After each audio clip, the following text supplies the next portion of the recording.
Hello and welcome to the Play 2 Video Games Club. I'm your host, Paul James, and today I'm joined by Jay Parnas and the returning Damo Camilleri. How are we, boys? Conference call business, getting it done. Yeah, I am good. we are improvising once again, but we're here to do the Video Games Club, and we're here to talk about a game that, Damo, you put forward. We're talking about Mega Man X. So, how good is Mega Man X? Yeah. It's a fair bit of all right. Yeah, it's only top 3 favorite games of all time for me. It's all right. It's you put it up there with, some of the greatest character designs of all time, but hey, it's just it's a thing. Well, Damo, we're talking about one of your favorite games today in Mega Man X, and just a brief aside, this is in the same week where there was an announcement that a VR remastered version of your absolute favorite game, and one we've already discussed, Zone of the Enders 2, the second runner, has been announced. So you're laughing at the moment. Laughing's an understatement, Paul. Buying a PS4 and VR is what it actually is at the moment. That's a yes. You can. Sorry, he's already got the PS4. No. It's the Switch. The Switch is coming first before a VR. Nintendo needs my money, clearly. Yeah. They haven't taken enough from me in the last couple of years. Well, I mean, there's more Fire Emblem on the way, so yeah. Yeah, they'll probably make about another 10, probably 10 different versions on the Switch, and it's all one game. So the Fire Emblem is coming, but let's talk about the all-important Mr. X from the future. So, Damo, how did X gonna give it to you, bitch? Damo, how did you land on this particular game as being our topic for this month? How did I land on it? Like, how did you... Okay. What was your thought process, I guess, that led to this particular game? What sort of history do you have with it? Okay, what made you choose the best Super Nintendo game of all time, is what he's asking. I suck at Mega Man games. I'll openly admit that. I am probably the world's... No, actually, I'm the world's worst. But I'm pretty bad at Mega Man games. But for some fucking unknown reason, I love them.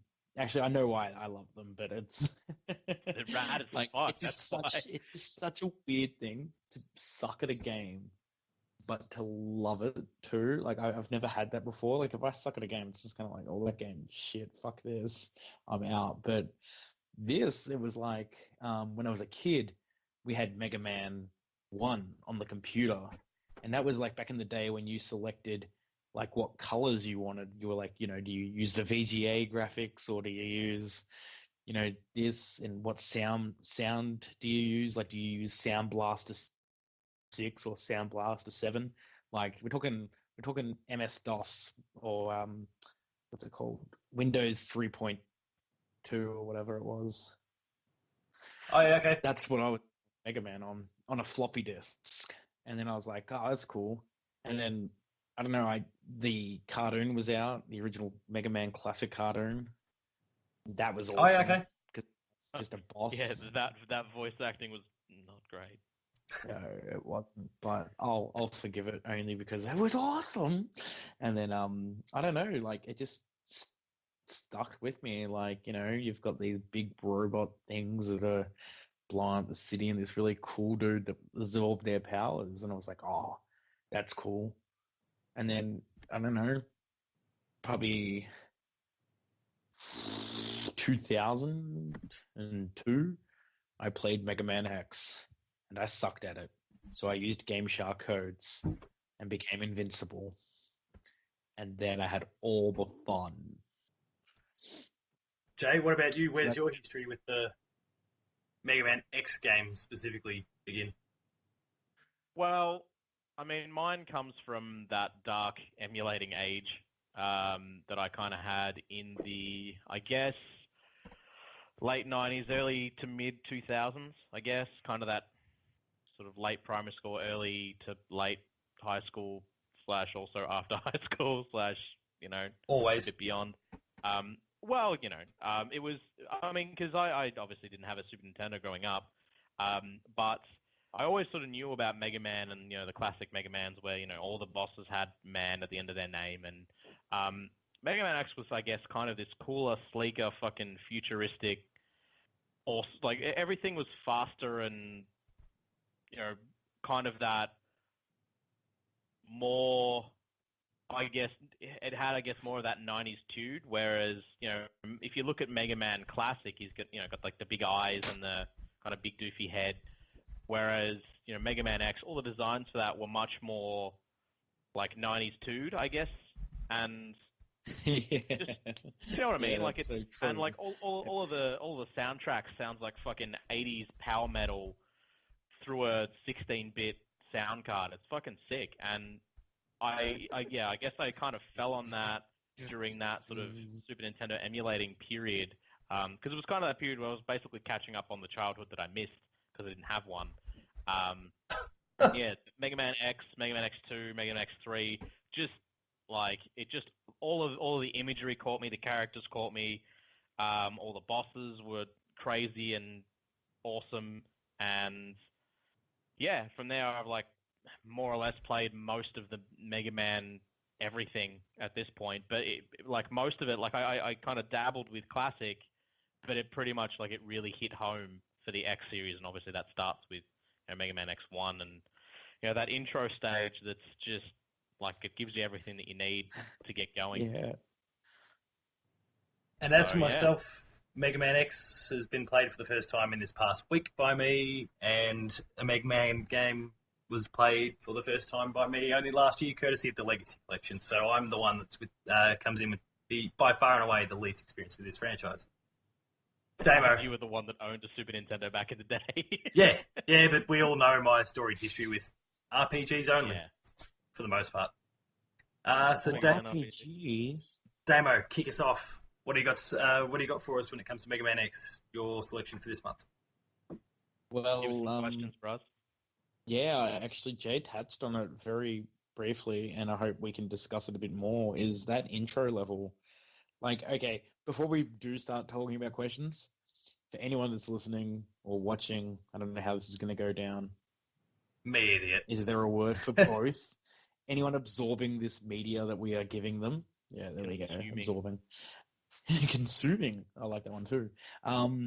I apologize if anything sounds very similar to a YouTuber who has talked about Mega Man and is very popular, Mr. Jones, Raptor. But yeah, it's unfortunate, but that man shares a plethora of views that I'm sure we'll bring up. Anyway, that intro level, how fantastic was it? Like, actually, did you find it as fantastic as me? Like, to me, it was sweet. You get thrown into a game. You play there's no tutorial, there's no, shitty screens loading up going, you have to do this. It's like, you kind of get a feel for a Mega Man game. If you haven't played a Mega Man game, you're going to get a feel pretty quickly. I like the colors, the music, everything. What about you guys? What was your thoughts? Or so my first, for you returning, my first take with that, obviously that first level there, or that kind of prologue-y sort of chapter, was actually my whole thing. And I guess I've really been trying to study, Jay. We kind of talk regularly, whether it's in Patched or Games Club, about how I really try and follow the news, and I kind of know what's going on, and you really immerse yourself in particular when it comes to the nitty-gritties, some of the actual mechanical aspects of it. So I've been trying to learn as much about that as I can over the course of the last few years, and really kind of understand what can differentiate games in that regard. And something that really struck, flattering me like that. Something I really picked up from Mega Man X is basically the fact that, like Damo, you said there's no tutorial, and you're kind of right and kind of wrong at the same time. And I don't mean wrong as in wrong, but like it kind of straddles this weird space where it is a tutorial and it isn't, in that it is just a normal level of game. There's no, hey, this is how you do this, but you learn what you need to know based on what they throw at you. Be it one of those little spinning death wheel spiky things, or little bouncing rabbits. Like, it forces you to learn the shooting mechanics. It forces you to learn, and obviously it's super simple. They're single button presses, but based on what it just throws at you, you have to learn those things. And by the time you finish that prologue, you've essentially learned all you need to know to be able to play the game. So I mean, it's simple, but it's really, really effective design at the end of the day.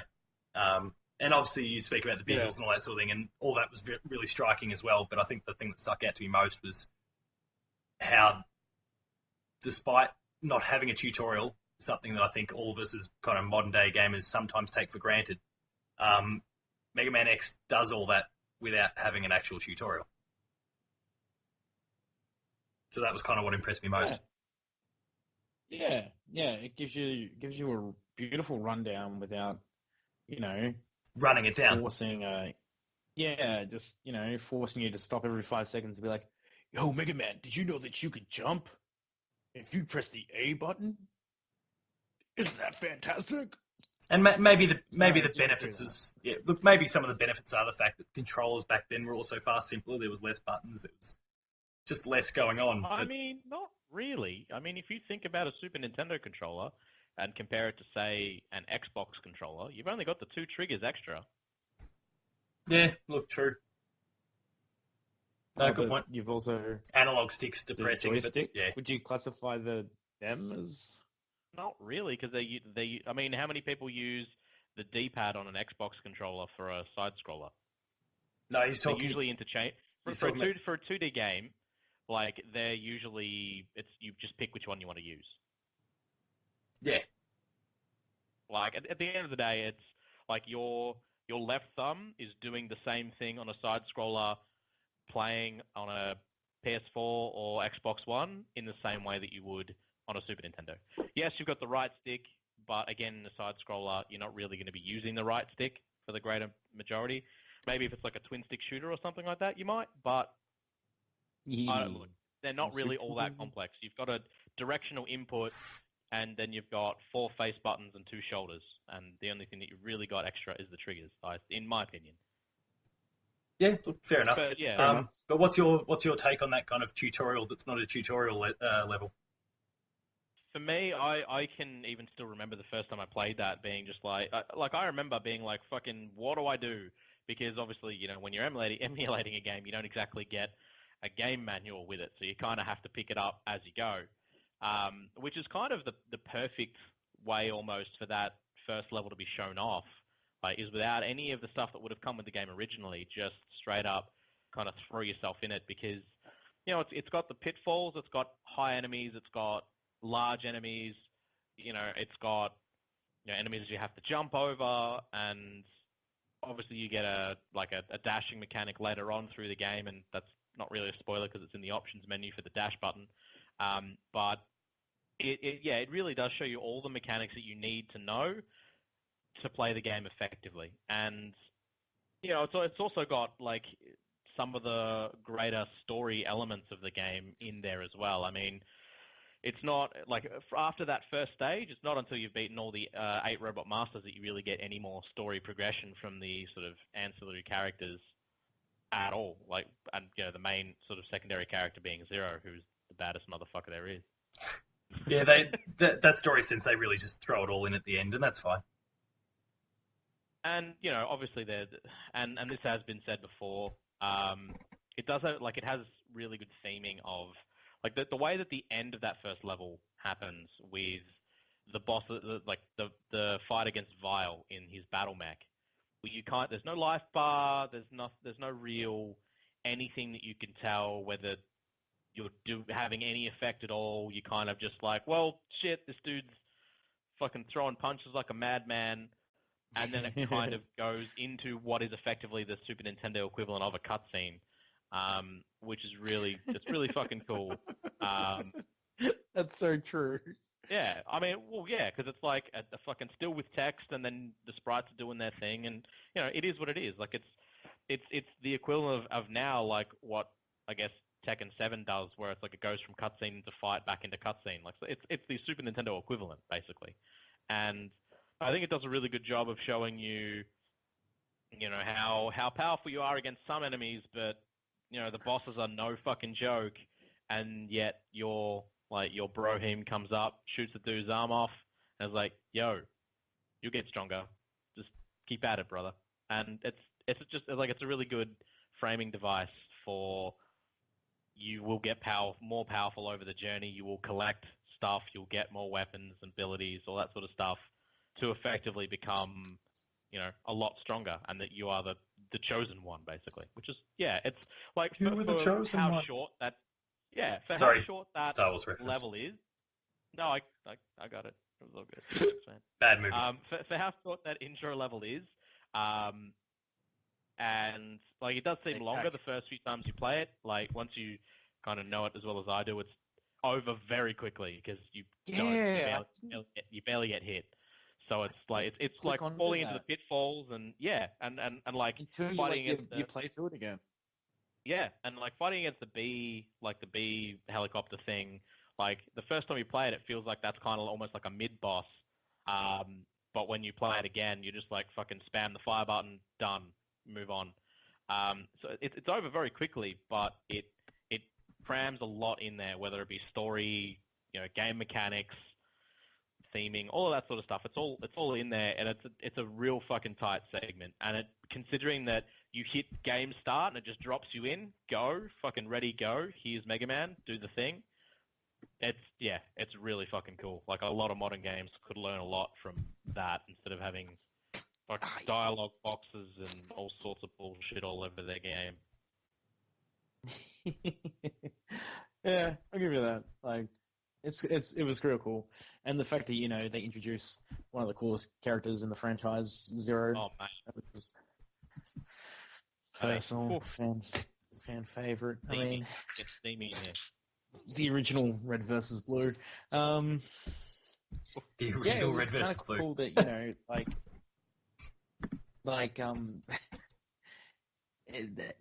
they slide at you like who the main villain is too. Like it's like Sigma or whatever. Like it's very it's touched on, but like it's almost like you just don't care. You just want to like jump into this world and just go punch up some fucking robot masters. So my next question is, after you jump through the tutorial, not tutorial level, # goblin, not a goblin, what was the first boss you guys all decided to take on? The Penguin. The Penguin. Yeah, I might have directed Paul on that one. I didn't clue in that the boots were there. Yeah. I always go Chill Penguin first because dashing and dash jumping is super important, and I find that Chill Penguin's really easy to fuck up with your X-Buster because his pattern is so simple. But it probably would have been from there that, because I've obviously over successive playthroughs, I know kind of the once you beat them, there's obviously the old classic Mega Man mechanic of you get a boss power, that power is super effective against another boss, and unless you know which boss that is, you're just picking levels at that point. So I didn't really give too much beyond that for Paul. Yeah, but in that particular case though, because I'm fairly time poor at the moment, the internet solved that problem for me because I understood. I've obviously understood that concept from having played the Mega Man Legacy Collection last year, and presumably at some point playing Legacy Collection 2. But I understand how that concept works, so it was just a case of, okay, you told me that I needed to go deal with the Penguin first, and then from there, Chill Penguin, thank you. And then from there, what's next? What's my most seamless path to the finish? Just because I'm time poor. Who do you start with, Damo? Storm Eagle. Oh, no shit. Gets me pumped. Oh, that. And I think he's like one of the easiest bosses to take down too. Oh yeah, fair enough. Like, his attacks are pretty simple. Like, I'm pretty sure he's just got the flyby and the 3-prong attack thing. And the little bird egg. Yeah. As well. I would have found that really hard without the dash boots because he kind of knocks you back with the wind and he can just kick you straight off the level. Yeah. That's the only reason I would be probably scared shitless to go against him because I would just be like, oh, all those lives I've got. Nope. Yeah. Straight. Yeah. Well, yeah, I mean, that brings me into my second or third question. kind of. Yeah, the reason I start with Storm Eagle is because of that amazing music. So, lads, what do you think of the score for this old yet fresh jamming tracks? Well, I you've already spoken personally- about it, so go for it. Yeah, I love it. I have it on my iPod. Yeah, I got it on my Spotify saved. Yeah, I like this, and the Mega Man X2 and 3. I have absolutely no issue. I listened to people playing like guitar covers of fucking so many times that I don't even check my search history for that reason specifically, rather than the other reasons. Yeah, like I love it, man. It's like I was saying before. It's basically 16-bit hair metal. It's the best. Yeah. I mean, look, it's not all like that. There are some pretty chilled out tunes like Launch Octopus's one is pretty chilled, as is I think Chameleon. But I mean, shit like Flame Mammoth and Storm Eagle and Armadillo, fucking tight as fuck. Like it's the best. Yeah. I love it. I love it. Yeah, that's awesome. Paul, do you have any fan favorites on the tracks you heard? You probably rattled off a few there that did kind of strike me a fair bit. But I don't know, maybe because of the fact that I was looking to power through these things as quickly as I could, I probably didn't take as much time to appreciate those tracks as much as I should have. But at the same time, to your points about having them on Spotify playlists or on your phones in some capacity, I could certainly see myself posting a few of those on my playlist at some point in the future. They were really catchy, sort of fast-paced, exciting tunes, and I really enjoyed them. They do a fantastic job of matching the environment that you're fighting in. Yeah, Like the water one with like the Super Nintendo xylophone type sound, and yeah, it's just same with the ice level. Like it's perfect ice level music. And then you've got the fucking airport with Storm Eagle and the fucking like better than Guile's theme. Like get it done. Come at me, Street Fighter. It's great. Like it's real good. Yeah, no, that's fair. That's fair. And yeah, that kind of it kind of taps on the next thing. I've swapped some questions around. So level design, like I find just in general that Mega Man just nail and do a really fantastic job of level design. Like from this. Can anyone hear that background noise, or am I just crazy? just you. But we'll push through. No stress. Edit that out.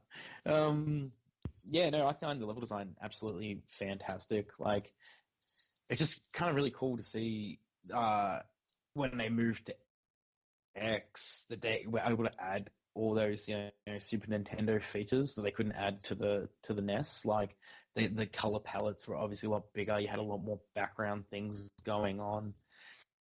It was just really, really interesting. And yeah, was there any levels that stand out to you?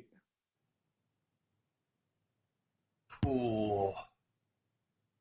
Look, I'll give them credit. They're all fairly balanced, fairly even. A bit like the music there. I wouldn't say there's one that I could really sit above any of the others. And I think that's just a testament to the design.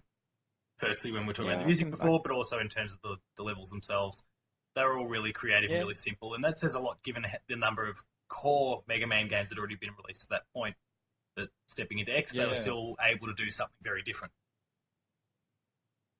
Yeah, no, I'll give you that, man. That's pretty clever. Like, yeah, just I mean, out of all levels, like I think one, Launch Octopus is just kind of shit me, but that was because there's like I'm pretty sure like a submarine thing or something that blows you into the spikes if you're not careful. Yeah, that happened like a jump couple like a of times. motherfucker. Is all I could say about that.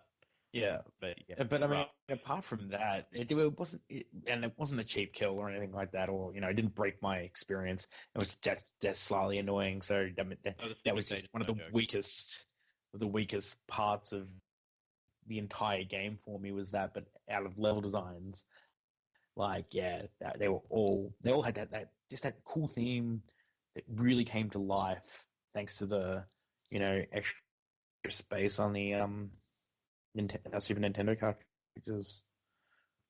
So what about you, Jay? For me, Any? well, I mean, because if you think of like classic, classic Mega Man, really, it's those. It was based on screens, right? Like every screen was kind of like a mini obstacle course with like a gimmick, and you would basically overcome that puzzle, and it would do a screen transition, and you would move on to the next one. Whereas Mega Man X has like these long scrolling things, and it really only stops when there's a mid boss or the level end boss. And then it still has that nice scroll at the end just to know, like to let you know, yo, shit's gonna get real. Doors open, doors close, door open, door close, boss time. Um, Yeah. but I think that in terms of the level design, I think they really separated, like I was saying before, they really separated the different, I guess, themes or environments that the levels were set in. Like, I think water and ice levels in a lot of video games really fucking suck. And I think, like, even though, you said Launch In, Octopus was kind of a bit of a pain, like, considering that it's a water and, like, a Chill Penguin was an ice level, they're really not that bad, considering, like, you want to put that compared to, say, a water temple in Ocarina of Time, for example. we all love the Water Temple. What are you talking Like, about? it's sure. Oh, yeah. Oh, Oh, dude, piss I've off. played it so many times I could finish it with a spare key. That doesn't mean I like it. Like, like Yeah, it's look, a shit show. my But my attempted humour there doesn't quite work when the viewers can't see the expression on my face whilst I'm saying it. So my true, bad. Sorry, true. viewers, listeners, Yeah. both. Hashtag S. Um, but in terms of that, I mean, I do still have a favorite, I guess, probably Armadillo stage. I mean, the music's fucking really tight. It's great that you can kill all the bats and get loads of extra healthier sub tanks. And then you got the fucking mine cart that you get to ride through and just like blitz a whole bunch of enemies. Um, it's like It it's got has a really nothing to do upbeat with the tune. Hadouken. I mean, the fucking that shit's tight. As is the like the tank boss, or like not boss, but like the little sub, I guess, boss who you have to try and kill fast enough so you can get the upgrades. Like it's just like it's a really Yeah. cool start to finish. Like you've got like this. It starts you off with the mine cart, then into one of those dudes, and if you let him go past, like it teaches you to let him go past first because there's the sub tank behind him. You can take him out because you can't shoot him from the front. You can shoot him from the back. Oh yeah, I remember Yeah, that. and if he gets past a certain point, there is a couple little health upgrades, or not upgrades, sorry, health like life restores, and Yeah. I can't think of the right word, like just like health items basically, up top. But the second time you encounter that dude, if you beat him early enough, you actually get the health extender, like one that actually increases your health bar. So kind of teaches you early in the level, okay, this is how this dude works, and you should kill him this way because the next time you face him, if you beat him fast enough, you'll be able to get a health upgrade, and then more Yeah. minecarts, more cool shit. There's a fucking Hadouken at the end, and then you fight the boss, and everyone's happy. Like it's a really fucking tight level. That's fair. That's fair. Um, so we've talked about the music, talked about the levels. Now let's talk about the changeover from robot like master men to robot master animals. What was do you have a favorite, and were you happy with the designs? The So designs all. I'm a classic. Oh, I prefer the robot masters when they were just like, cut man, airman, all that stuff.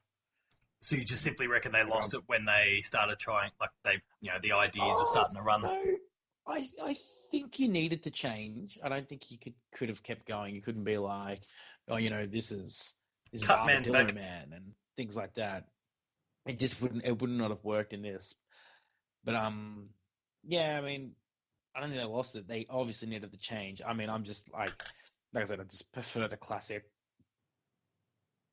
Robot Masters. But I mean, when it comes down to design, it was fantastic. Especially 92 solid days. I was about to say Cool Chameleon, and that's definitely not his name because it's Think Chill Chameleon. Penguin. I do love the old Chill Penguin. He looks fantastic. But yeah, Sting Chameleon, like, goes invisible and stuff like that. Like, Man, that it was really caused me cool. some grief, that one. Just quick Oh aside. man, yeah, I think he's like one of the easier ones, isn't he? Wait, no. Well, Who's 'cause the he's- easiest? Because he's disappearing here, is there, he- and everywhere, that stuffed me around a bit. Oh, Especially given I'm trying to rush. easiest. Fuck Mandrill, if you give him a chance, will fuck you up. Yeah, but don't you just freeze him straight Yeah. away and then Yeah. like you pretty much beat him? Like he's Yes. like, You stun, Like, you he's stun game lock him. over. Yeah. Yes. yeah, it's such a It's like good move. he's I love frozen, and he does the like badass fucking like power like fists up into the air, breaks out of the ice, and then immediately iced again, and yeah, game over. it. Fair enough. Fair enough. Yeah. For me, So though, in terms of the boss design, I guess compared to even the Mega Man Classic, like for me, like I like Mega Man Classic, but I feel like the concepts behind them, and I think why that kind of gets a little bit more laughable as the classic series goes onwards, is because they are kind of one-dimensional. Like if you think Cut Man, he's the dude with scissors. Flame Man, he's the dude with flames. And then you start to get like Bomb Man. I don't know what Guts Man is supposed to be. He's just is a dude. Stomach. And then you've got but just like as the series goes on, you've got shit like Yamato Man and Pharaoh Man and the Snake Man, and like they can't they still have levels that are very much in their stylings, and that's all cool and everything, but like that kind of runs out of steam when you're designing your characters to be a little bit like, I'm not saying they're one-dimensional, but they kind of are, if that makes sense, because they're designed that way. They're designed to specifically embody a thing. Whereas I think the way that they're designed in Mega Man X is they're supposed to be in charge of a zone. They're supposed to be like they were originally part of like this fighting force, and they've all kind of got this combat thing that they do. So like Chill Penguin, for example, he's designed to be in the cold, so he kind of is short and rotund for a reason. Or like, Launch Octopus is supposed to be all about deep sea diving, so like the way that his tentacles and missiles go out is it's supposed to be for like surveillance and stuff like that. Like it just like for me it makes them feel like they actually have a purpose and they're not just an inanimate object come to life, if that makes sense.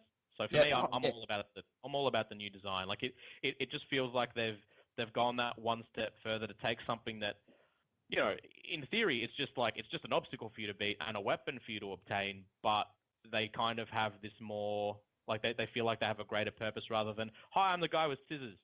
You know what I mean? Yeah. They brought it to life, and it was fantastic. They did a wonderful job. Like, I mean, from just color palettes to, yeah, as you were saying, like their weapon design and their attacks and movement, it all comes to much more like life in comparison to. Yeah, it's all in service of making them a character rather than just like a theme, I guess, if that makes sense. Like like someone that you could imagine in a more modern game having a cutscene of dialogue with X rather than just being, I guess, a theme for a level, I suppose. Yeah, that's my opinion anyway. What about you, Paul? Jeez, there's a lot said there, but what was that? Sorry. Have you even played the original Mega Man's? Like, thing on? Not part of my childhood. I only played the original Mega Man games last year off the back of the Legacy Collection that came out. And even fair that enough. would have been 1 through 6? And no, I was about to say, and even then I only got through to the end of 3, so... As in the first 3? Or as in the first 3, 1, 2, and 3. Okay. Sorry, sufficiently vague. Yeah. But no, to your point, Jay, though, about the different... You've seen some classic Mega Man guys, though. Like, you would have... Like, the first 3, those are often the ones that people remember the most fondly, I suppose. Like, Iceman, Chillman, Bubbleman, Gutsman, Crashman. They're all in there. The cool thing about the bosses in X and presumably X2, 3, 4, whatever it goes up to afterwards, versus the core Mega Man games is that by calling someone, and you use the examples of Cutman and Iceman and all those, but by naming him Cutman, Iceman, you know exactly what you're going to get. Like, the name tells you all you need to know. Whereas, Sure. Armadillo, like, there's still scope within that to kind of do weird and wacky sort of things with it. I knew when I was going against Flame Man, okay, this is my general tactic, even before I'd gotten there and seen what he was going to throw at me. Whereas going into this, sure, I know I'm against an armadillo, but that's about the extent of it. What's he going to do to me? I don't know. And that I know armadillos fell up into a ball, but I'm not familiar with them shooting laser blasts at their head. Yeah. So it kind of gives... Well, the air of the unknown was kind of really cool going into each of these, in contrast to what I experienced with Mega Man 1 through 3 last year. Yeah, right. I feel you on that, for sure. Yeah, that's interesting. Actually, I never really thought about that. Like, you kind of don't know. You have a clue what you're getting into, but you don't know. And then when you get there, you realize that you actually didn't have a clue, because they throw something completely different at you outside of the fact that it's an armadillo. Yeah, like, what the fuck is a Kawanga? I still don't know. It's a type of beetle, but that's not the point. The point is, they're like the Hercules. Are they the Hercules beetles? Yeah, I think so. Yeah, yeah. It's like a play on the Japanese name for Hercules beetle, I think. Yeah. Fair enough. Yeah. So, Cubo and two strings kind of ordeal. All right. So, guys, last question, and it is a zinger. It's a real hot, spicy meme for you. No, Sweet. Get on, man. Got to features with some form of the internet. What do you think about the game progression? You know how at the beginning of the game you kind of start off as you're this weak little, well, not weak. I mean you're blowing steam past every other Reploid that's floating about, apart from X, and then you just kind of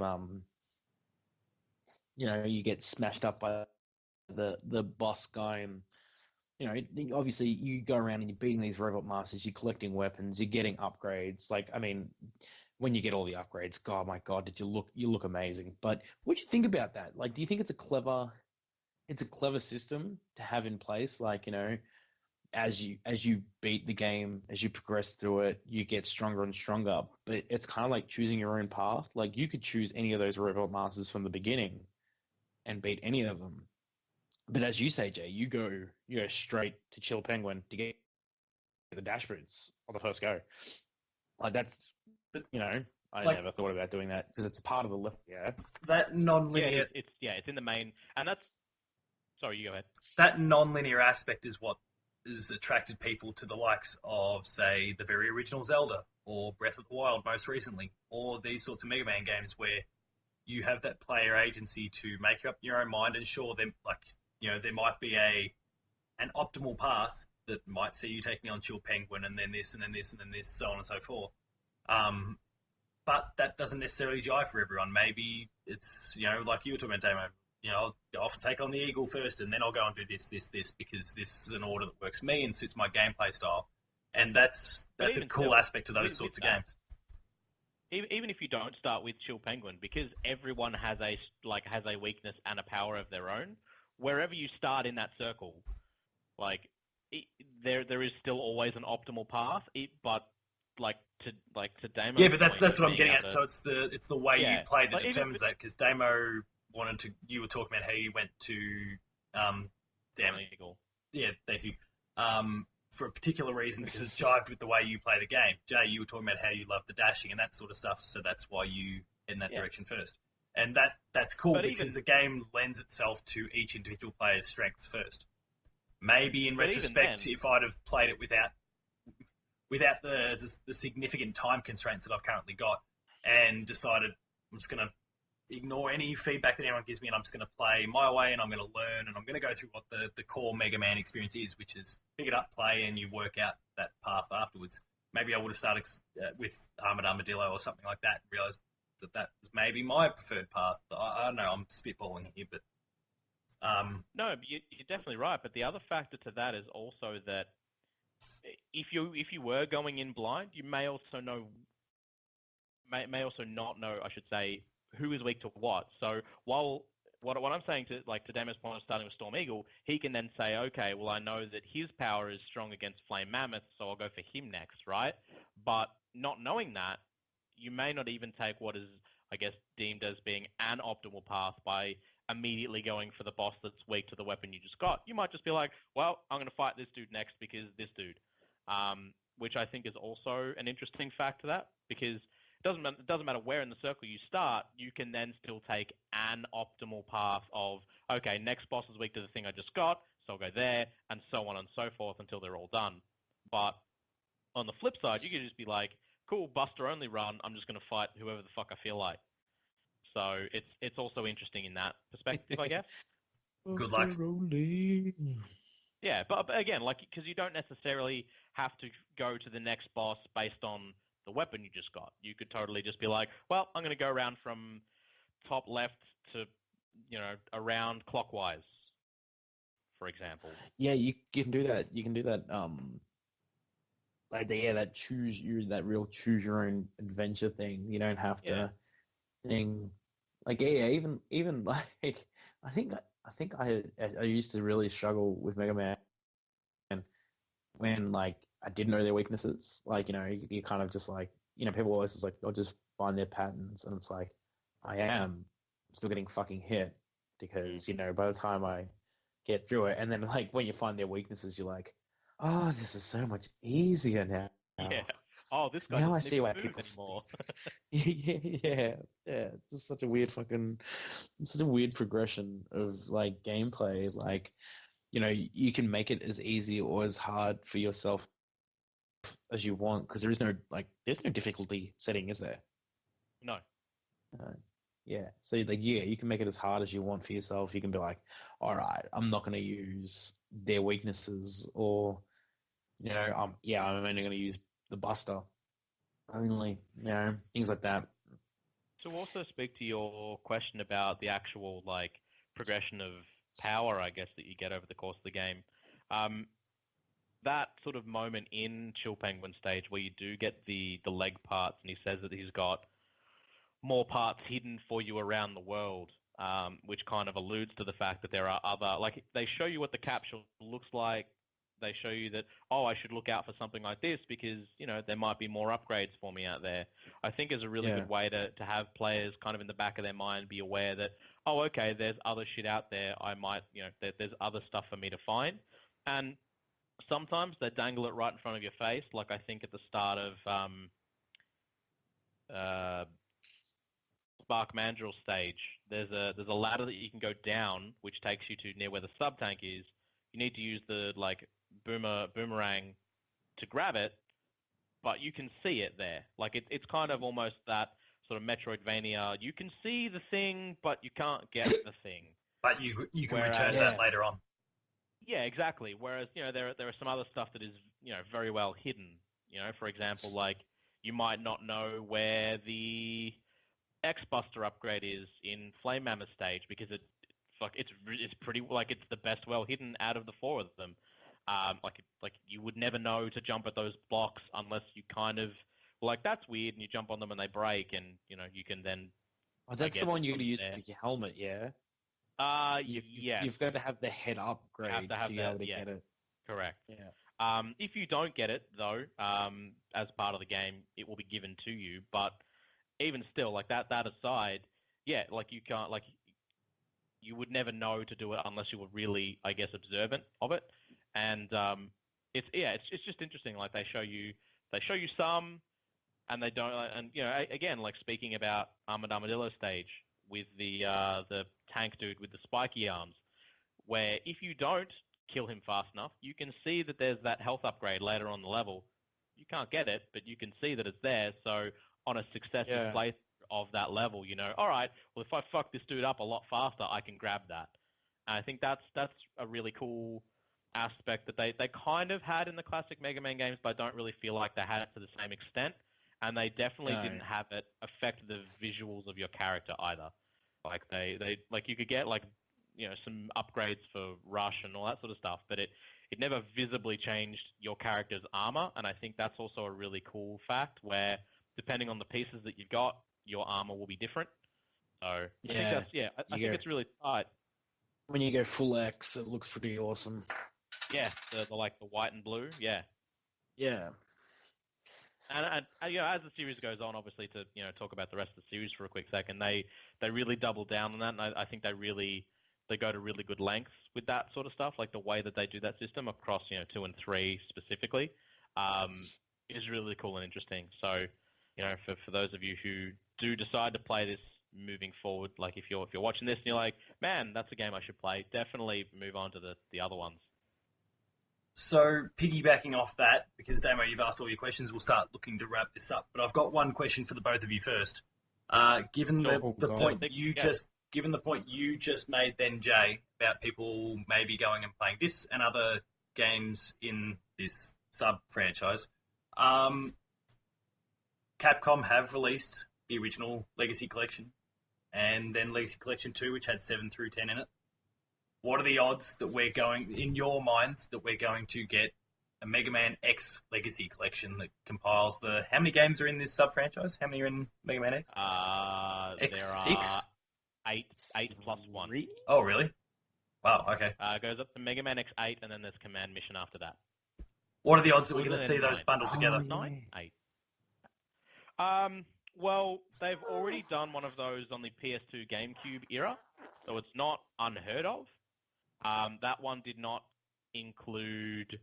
I didn't go anywhere past 6 for good reason, because 7 or 8. Yeah. But anyway, look, I don't see why not. Like, they could definitely do it. I mean, they've gone back to the well with the Legacy Collection. I mean, at the same time that they put out the X Collection back in the early 2000s, they did also do a Mega Man Classic Collection back then as well. So redoing them now, doing the first 6, having that sell pretty well, and doing the rest of the series up to 10 of the Classic series, it definitely don't count it out, and I'd be first in line. I mean, I haven't played a lot of 7 and 8, not that I'd really want to, but having them and being able to access them at any time would be fantastic. Especially, look, 1, 2, 3, and 4 are really, really fucking good Mega Man games. Like, just straight up for the franchise as a whole, like including all the sub franchises, the first 4 are really fucking tight Mega Man games. No, good to hear. Damo, what do you think? Yeah, I mean, it'd be really cool. I'd love for them to touch on the X base. I think it's one of those games that even like a lot of gamers that haven't played it always go, oh man, I really got to get around to playing that. They're like, oh, I want to play something from Richie. Mega Man's just such an easy game to recommend because, like I said, even though I suck at it so bad, I could still enjoy it so much. And like I would love, if they just touched on 1, 2, and 3, and they just did like a rendering upgrade, maybe add some anime cutscenes in there or something. Like I know it sounds really dumb and things like that. Like go the old Chrono Trigger, anime cutscene intro. They did that for 1 on the PSP. They put out Maverick Hunter X, which if they're going to do a bundle, that sure as shit better be in there as well. Because what they added into that is actually you get to play through effectively an entire Mega Man X1 game, except you play as Vile, who's the dude with the shoulder cannon, for those of you playing at home and only know visuals. He's the dude who is in the mech suit at the start of the game. Basically, you play through as him. There are upgrades for him. You beat bosses and so on, and there is a path and so on for him, and there is an ending, and there are anime cutscenes for the whole thing. They're long and fucking cool. And again, if they were to make a collection, I would want that in there as well. Good to hear. All right. So, well, yeah, I would like to go back. Yeah, look, based on what I've played there, I'd be real keen on, and because we know me to be a massive trophy whore, if they were to pop that on PS4 with 1 through 6 or 1 through whatever the hell it is with trophy support, you've got me on board. Because I enjoyed what I played here and would be quite interested in playing more. Time providing. Just as a question for you, Paul, compared to your experience with the Mega Man Classic last year, even like Mega Man 1 versus Mega Man X1. I preferred this one? Yeah. Was it much of a contest? No. But only, I think largely for that point that I spoke about before, where the unpredictability of what these bosses could be. Fair enough. Kept it kind of a bit more interesting than the original ones where it was fairly predictable. So Damo, good choice this month, mate. Yes. Really good choice. Really good choice this month. It's just kind of been on the cards for a while. Like, saved me from having to pick it. Basically, it means I basically get to pick another game that I like. Means you get to pick X2, and then when Paul gets around to playing X3, we record that. You know, over the next 2 years from you're now, not going to get anything. Just do one X game every year. We'll be fine. Yeah, I think we're laughing. I could pick X2 in the next year. I could see myself picking that. There you go. X2 is actually my favorite of the series, so I could definitely see myself picking that. That said, in terms of what we do have for next month, Jay, you have the selection, and you've already locked it in with me. You've picked Castlevania Symphony of the Night. I have. So that's what I do want to make a caveat with. I want to make a caveat with that as part of this recording. And he's making sure you, the viewers and listeners, hear it too. So here we go. What the hell is he throwing at us? None of this bad ending bullshit. You have to fucking get yourself to the Upside Down Castle. No bad ending. Jeez, spoilers. So basically, if you do not, dude, fucking statute of limitations is well and truly up on that game. It's a PS1 game. Fucking hell. Basically, if you don't meet certain requirements, you beat a boss, let's say, a third to halfway through the game, and get credits and the bad ending. But if you beat them meeting other certain requirements, the entire castle that you've been spending that entire game through, you will get that exact same castle except upside down.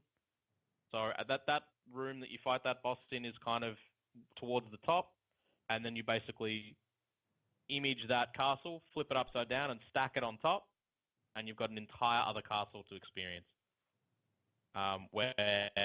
Whereas before you were walking on the floor and all the enemies were on the floor, everything is like on the roof basically. So all of the puzzles and platforming puzzles and where all the loot and everything is inverted as well. So it's really fucking cool. And so the reason is basically you will miss half the game if you don't do that. So in short, for you, the viewer/listener, Jay is a sadistic prick where at the busiest time of the gaming year, he's decided to get us to play a game twice. Well, it's not really twice. I mean, I want you to play the second half of the game. But to be fair, by that point, you can be pretty fucking powerful, and you can kind of mince a lot of that. I'll be hoping that's the case. Yeah, and look at that. Like when in terms of weapons and stuff, I could give you some tips with that, and But again, like it's a fantastic game. I'm saying this purely because I know that I can vouch for it, and know that probably by the time you get there, if you see the credits and didn't know that there was a significant chunk of the game left, you might be like, well, that was a good game. I really like that. Man, I wish there was more of that. Oh, well, next game. Yeah, fair enough. So, yeah, it is, yeah. It's well worth your time anyway. Awesome. Well, that's something for everyone to look forward to next month. In the meantime, though, that is the end of the Video Games Club for another month. Like I said, thank you, Damo, for the game you've brought this month. It's been good. Yes, thank you for picking me, man. I didn't have to. Yeah. My previous choices. So, if you want to catch up with any content on the YouTubes, make sure to please like, share, and subscribe below. Normally, I'd be pointing down there. You're not going to see that, but please believe me that I'm pointing down below. where you can He'll catch put up. an arrow on screen pointing to the Oh, bottom of the screen. don't do that. Yeah, Um, please do that, The people. least you Like, can do. So- subscribe. please like, share, If you do the subscribe. 3 things, we get views. That's how it works. YouTube's a very strange algorithm. Very if you do fickle all thing. 3, that's when you'll actually be seeing stuff from us more often. Yes. So please make sure to like, share, and subscribe. You catch up with weekly episodes of Patched, the Video Games Club, The Insider, weekly Player 2 Plays episodes. It sounds like we might be going to 2 episodes of that a week, which is awesome. I'm just not partaking in many of them. The more we record. Yeah. Please make sure to visit the website, player2.net.au, where you can catch up with all the awesome written content. There's a whole bunch coming out because we're getting to the busiest time of the year. The more you read, the more they write. Stop it. You're killing us, Jay. And for more kind of rolling updates, the more you tweet, the more we tweet. Make sure to visit Player2AU on Twitter, myself at Paul James P2 on Twitter. Damo, you can be found at Tacos Talks. Jay doesn't do the Twitter. No future, no hope. The tweeter. The tweeterer. Killing the planet. But otherwise, I think that's the end of another episode. So thank you very much for watching, and we will see you, hopefully in person, next time.